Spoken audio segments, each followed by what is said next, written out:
everyone, welcome back to studying at Maths with me. So today I would like to continue with the discussion of paper 1 for Trial Exam 2020. So I'm sure many of you did badly in your paper 1, but it's just a trial exam, so you can still learn from your mistakes and then practice more, okay, so that you can reduce your careless mistake. Let's see this question.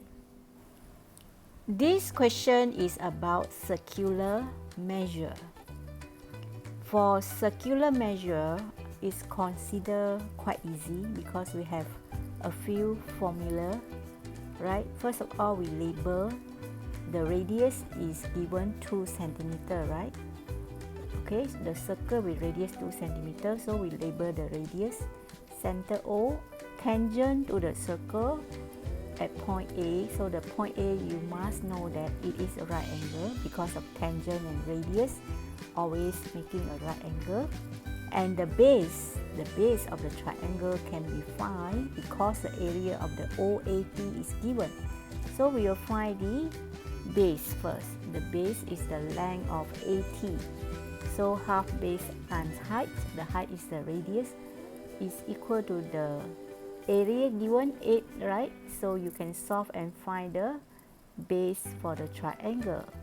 Okay, if you have the base, that means you are having a right angle triangle, and you can find the theta, right? So we will use the opposite over adjacent, which is TOA. TOA is tangent. So tangent theta, show the arrow, how you read the side and the adjacent. So tangent theta is 8 over 2, which is 4. So then you shift your calculator, shift tan 4, tangent 4. Okay, so you will have the angle in degree, 75.96 degree, right? And you need to convert to radian. Okay, 1.3259 rad. Okay, after you convert to radian, then only you can use a formula for the circular measure. For sector is half r square theta. Theta must be in radian. Okay, so now we are going to substitute the theta. We were going to find the area of the sector because the question is asking to find the area of the sector, minor sector OAB, right? So it's quite simple for this question. You find the angle and then you convert to radian, and then you use the formula half r square theta.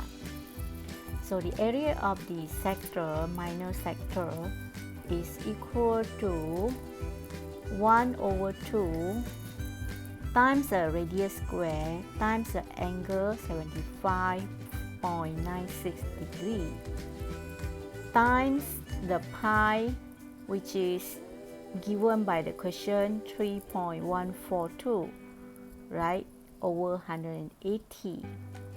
Alright, so you have to convert to radian using the pi given by the question. Right, so now you can just use your calculator and try to find the answer, okay, for the area of the minor sector. So area is equal to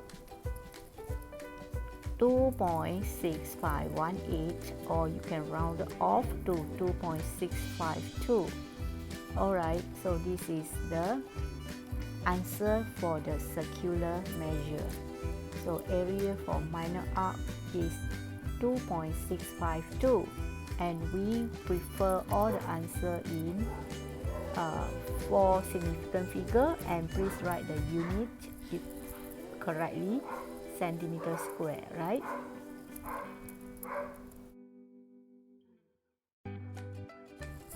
Okay, let's see. This question is a bit tough because it involves integration. So first of all, you are asking to find the value of k at the curve intersects with the straight line at the point A and point B. So okay, you're asking to find the point. Okay, now first of all we need to know, okay, that the curve is intersecting at the x-axis, right? So you can find the point A and find the intercept, and you can find the point B, okay, the x-intercept by letting y equal to 0. So I think you get the x-intercept later. So if the point lies on the curve, then we can substitute the points into the equation to find the unknown k. Okay, based on this concept, the point lies on the curve. Please substitute the point into the equation so that we can obtain the value of k. Alright, so now I'm going to show you how I solve the value of k by using the equation, okay, y equal to negative x squared plus 3x plus 4. So I'm going to substitute x3 and yk because this point lies on the curve or on the equation. So the k will go to y and the 3 will go to the x. It's just like you're finding image, okay, of the graph function when the object is 3. Alright, so the same concept apply for function, right?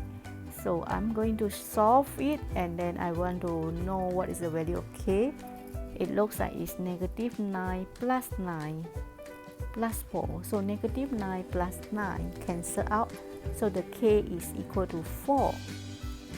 Alright, so now we have the value of k, which is equal to 4.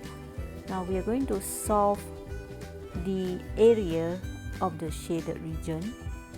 Okay, so for k we have no problem because we can sub the point into the equation. So we have got the point, which is k is 4, so it's 3, 4. Now we are going to find the area of the shaded region. So okay, for the integration for a line, you will get the area under the line or under the curve. If it is not a straight line, we call as the curve. So now I'm going to find the area under the red curve. Okay, if you want to find the area under the curve, the only way is you have to integrate the curve. So when we integrate, we'll get the area under the curve from the lower limit to upper limit.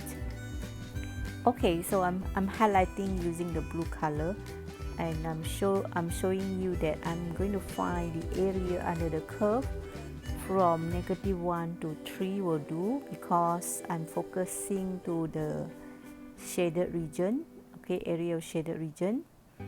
Alright, so now I need to integrate the curve first, okay, and the limit is actually negative 1 from the x-intercept and until 3, because the shaded region bounded by the curve is actually having the lower limit negative 1 and 3. Okay, so now I'm going to integrate. Still remember how to integrate? Okay, when you integrate, make sure you raise the power by 1 and divide by the power that you raise up by 1. So area under the curve represent area under the equation. So we are going to write the equation first, and then we'll try to integrate, and then the limit you have to check carefully. Okay, it's from negative 1 to 3. So please be careful because the lower limit is negative, right? So now I'm going to find the area for the line shaded in blue color. So the only way to find the area must be integration. So the limit is from negative 1 to 3. negative x squared plus 3x plus 4 dx. And then remember how to integrate. You raise the power by 1 over the power being raised up by 1. So 3x squared over 2 plus 4x negative 1 to 3. The limit when you read is from negative 1 to 3. But when you substitute, you must substitute the upper limit minus the lower limit. Okay, so now I'm going to sub the x into the integral. Alright, so I'm going to solve the value, and that value represent the area under the curve. Okay, now let me clear some space so that I can show you how I integrate, how I substitute the upper limit. Okay, so I will take the 3, okay, and sub into the x. Okay, the rest I just copy. 3 squared over 2 plus 4 times 3. Okay, this part is correct, and I have to minus out. Okay, this one you need to be very careful because you are substituting the negative value. Alright, so when you minus 3 terms, make sure you put a big bracket so that okay, the 3 term will be minus later on. So now we are sub negative 1 to the power of 3. Okay, now let's simplify. Okay, we need to simplify because we need to find a value for the integration, and that value represents the area under the curve. Okay, now you can try to use your calculator and find the value for the area which I shaded in blue color just now. Okay, so I'm waiting for you to give me the answer. Alright, so anyone got the answer? Can you please tell me now? Alright, so be careful when you press your calculator. If possible, you press twice, 2 times, so that you get the same answer and you don't have careless mistake. Alright, so now I'm going to find the area which is looks like a triangle, because the area for the shaded region is not included the area of the triangle. So I'm going to highlight the triangle using the green color line, and then I can find the area of triangle easily because I have the base. Okay, from negative 1 to 3 is 1 plus 3 in terms of magnitude. In terms of length, so it's 4, the base, and the height is 4. So 102 times 4 times 4 is the area for the triangle, which is 8 units square. Alright, so now I will take my answer just now, the area that I got just now after integrate the curve and minus out the triangle, then I will get the area which is shaded in yellow color. So the area for the yellow region is the area under the curve, which is blue color, minus area of the triangle, which is in green color. Okay, area for the shaded region in yellow color, okay, is actually equivalent to area under the curve. Just now we have the answer 18 2/3. We have 18 2/3 minus 8. So after we minus 8, our answer is 10 2/3 for the yellow region. Okay, the area is 10 2/3 units square. This is the area of the shaded region. So okay, so I show you again how we minus the area of the shaded region is 18 2/3 minus 8. So the answer is 10 2/3 for the area under the shaded region. Okay, area which is shaded in yellow color is the area that shaded. Okay, now so the final answer is 10 2/3. So have you got the answer? If not, then you can try later on after my class. You can try again. Alright, so this is how you find the area of the shaded region. You take the upper line minus the lower line also can, or you want to find the area separately, then you minus the area of the triangle. It's better for me. Alright, okay, now we look at the other question, which is logarithm. Basically, when you do logarithm, if the base are not the same, so you have to change to the smaller base. So log 3 still remain, and log 9 will change to log 3 and 9. So how you change your base is you write the new base first, log 3, then the n you put on top, the 9 you put below. That is the way to change the base. Okay, always follow the rule. Okay, alright, so after you change a base, for sure you get a number as a denominator, and the number is actually the power. Okay, so we will bring the power to in front, so it becomes log 3n over 2 equal to 2. Since we have a denominator equal to 2, so we have to cancel the 2. So how to cancel the 2 is we times the 2 with every term, so that we can cancel out the denominator 2, and finally we will simplify by bring the 2, the power law, we have to apply this way. Okay, when you do the equation, we need to make it short, right? Make it short, then we use a law. So I have log 3m squared minus log 3n equal to 4. So now we are going to further apply the law of logarithm. Log 3m squared minus log 3 n is equivalent to 4. So I will write log 3 m squared over n equal to log 334.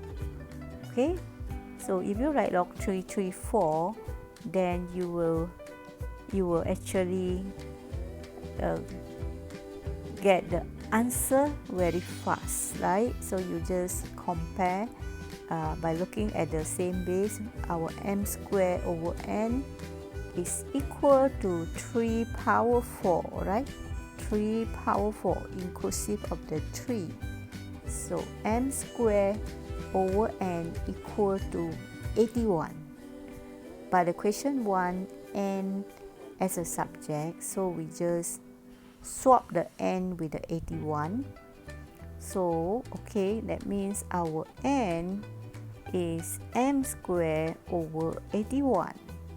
So this is logarithm's equation.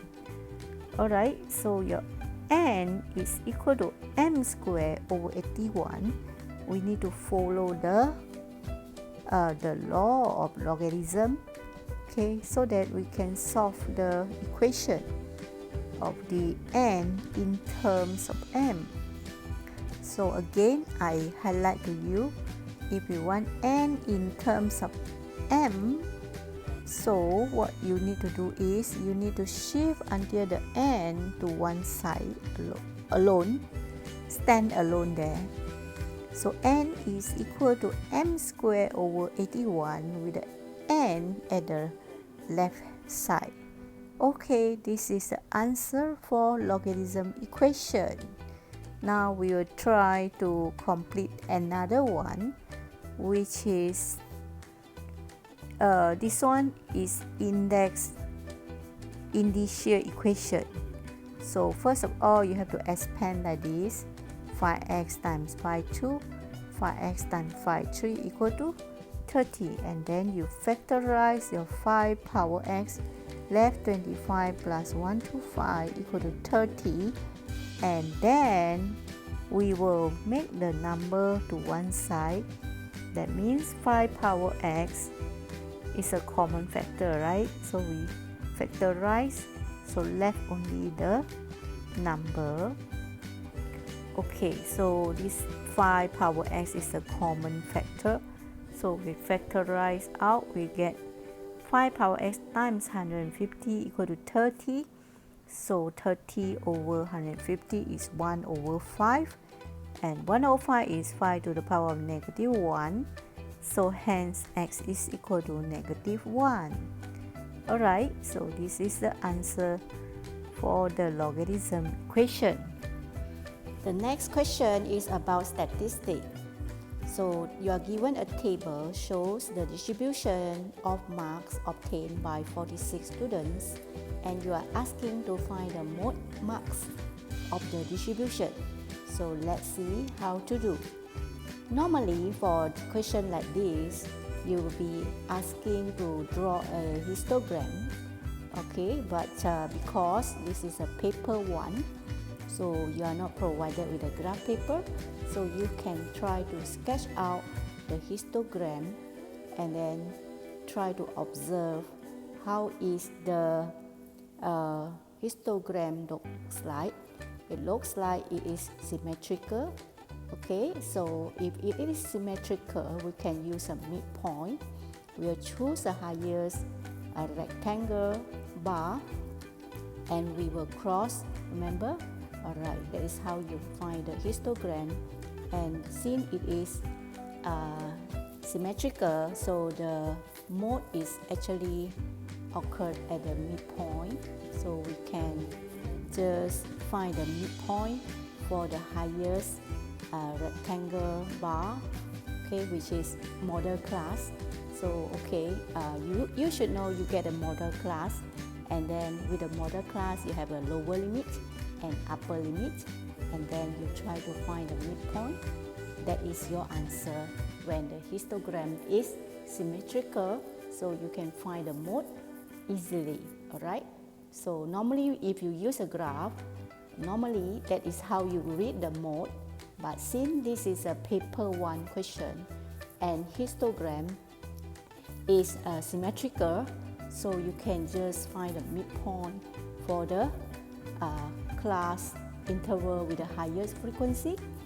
Alright, so the mode is 49 plus 40 divided by 2. 40 is the lower limit and 49 is the upper limit, and you divide by 2 is 89 over 2, and the mode is half of the 89, which is 44.5. The next question is they actually ask you about the variance, and the variance was given m. Okay, variance was given m, and the question is asking that if the distribution is modified by dividing by 2. So remember, when you modify the variance, this is a formula.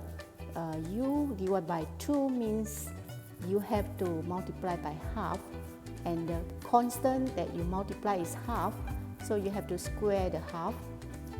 So it's 1 over 2 square times the original variance, which is m.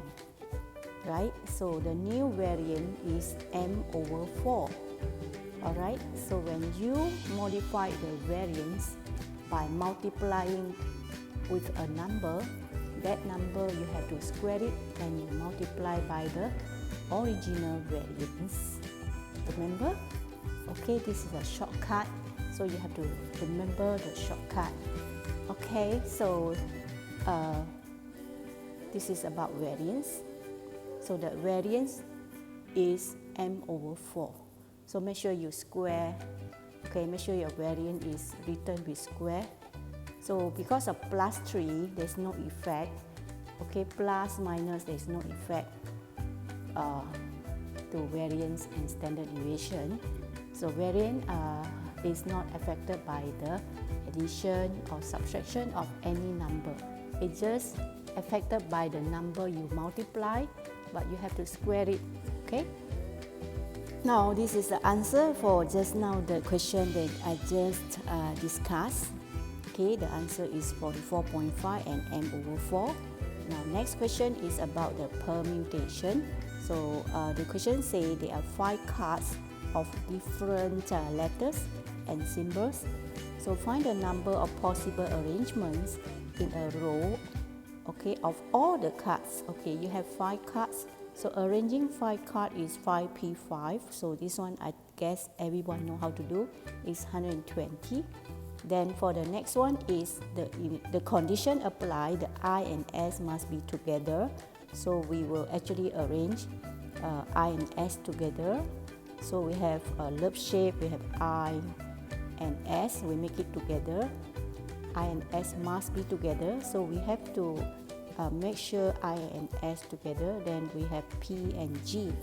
So number of ways to arrange I and S is either you arrange IS or SI, isn't it? So you have arranging 2 objects. So it's 2p2. So 2p2. Okay, so you have 2 ways to arrange IS. Okay, so then you write 2p2. Then after that, followed by you just arranging 4 objects because I and S always together. So you have to force them to be together. So you have to consider I and S is one entity, one object. Alright. So when you arrange, you just arrange 4 objects. So it's 4p4. Alright. So actually you have 2 events. First event is you're arranging IS. Okay. So so that I and S to be side by side. So it's considered 2p2. Okay, so IS together. Okay, followed by the next step is you have to, the next event is you have to make sure you arrange IS together as one object with the rest of the letters. So you have 4 objects.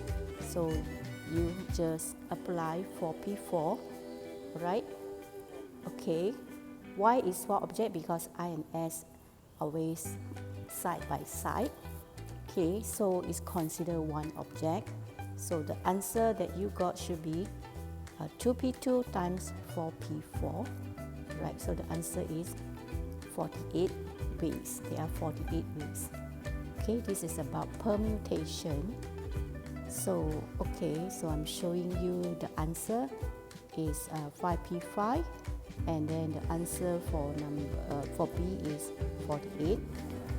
So this is actually the 3rd video for me to share the paper 1 for trial exam 2020.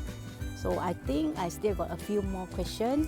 I will share in the next video. So I hope this video teaching will help you to improve your additional maths concept. Okay, I really hope that this video can help you to improve your paper 1 exam in the coming SPM next year. Until now, have a nice day. Bye bye.